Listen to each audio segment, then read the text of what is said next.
City's #1 for gospel music on WD. That was Fred Hammond. It was called They That Wait. But right now in the studio, speaking of waiting, he want to stop.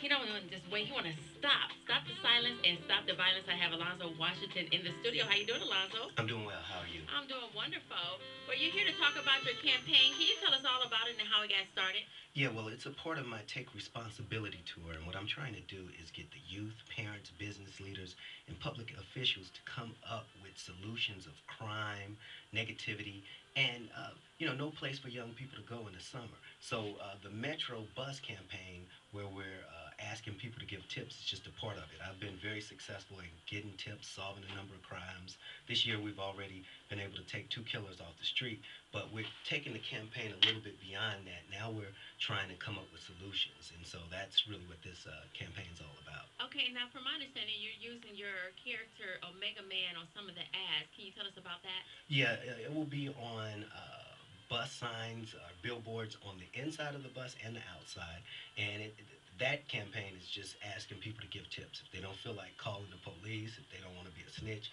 you call me, you're a tipster. You just give me the information. I'll turn it over to the police. I know there's a lot of cultural things where, you have the tips hotline that might not understand our community, but, I'm African American. I understand people, and, any tipster I've ever had has never been exposed. So that's pretty much what that's about. And, with the rest of the tour, what we're trying to do is reach out to parents to have control of their young people, trying to get business leaders and public officials to come up with some of the things that plague our community every summer. And one thing is violence, crime, and a third thing always is that young people don't have anywhere to go. After the flash mobs last year, we had public officials promising that they're going to come up with somewhere for these young people to go. That's been a promise ever since I was a teen.